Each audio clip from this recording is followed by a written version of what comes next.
Peygamberimiz sallallahu aleyhi ve sellem bir berekeli hadisinde aytat: "El muslimu men salimel muslimuna min lisanihi ve yedihi." Çınığı musulman kim?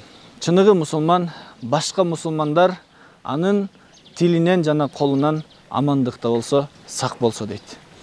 Peygamberimiz sallallahu aleyhi ve sellem bu hadiste çınığı musulmandın sıfatın bayandap çatat. Çınığı musulmandın sıfatı başka musulmanlar hiç kaçan musulmandan ziyan çekpeydi eken. Ziyan tartpaydı eken. Tilinden dağı, kolundan dağı. Elbette Peygamber aleyhisselam bu hadiste tilinden jana kolundan amandıkta bolsa dep aytты. Başka müçölөр menen, butu menen ziyan berse bolot деген mani emес.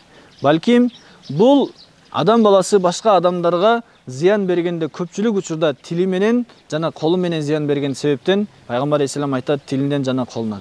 Бирок бул хадистин максаты эч бир дене мүчөдөн, эч бир мусулмандын эч бир нерсесинен башка мусулмандарга эч качан зыян жетпеш керек. Жана дагы бул хадиске көңүл бура турган нерсе, Пайгамбар алейхиссалам айтат: "Мен салимал муслимуна мин лисанихи ва ядихи."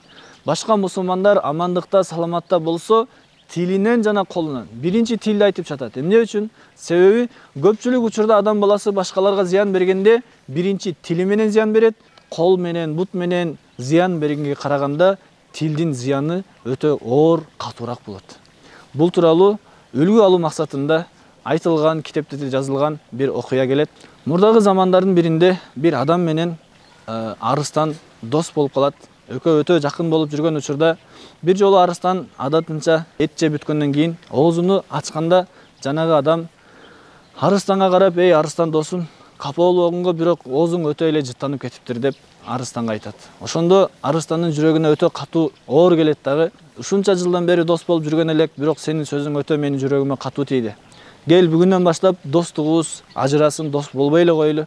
Акыркы жолу менин башыма бир жолу уруп алчы, ушундан нары кетейин деп башыны тоскондо, жанагы адам катуу бир темирди алып туруп арыстанын башына катуу урганда, кыйкырган бойдон жанагы арыстан токойдун ичине кирип кетет.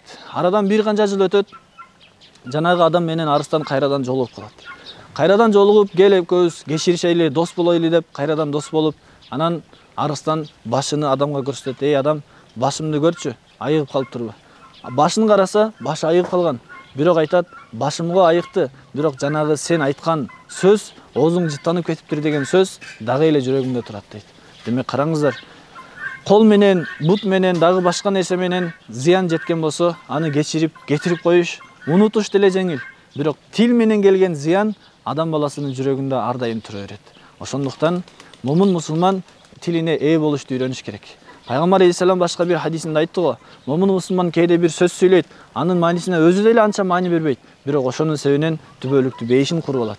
Кээде бир сөз сүйлөйт, анын маанисине өзү деле анча маани бербейт, бирок ошонун себебинен түбөлүктүү тозокко кирип кетет." Ошондуктан момун мусулман тилини ар дайым башкара билиш керек. Тилини пайдалуу гана, Аллахты эстеген жакшы сөздөрдү гана, бир мусулмандарды бириктирүү, мусулмандарга жакшылык кылуу, жалаң гана жакшы нерселер менен гана иштетүүгө аракет кылышыбыз керек.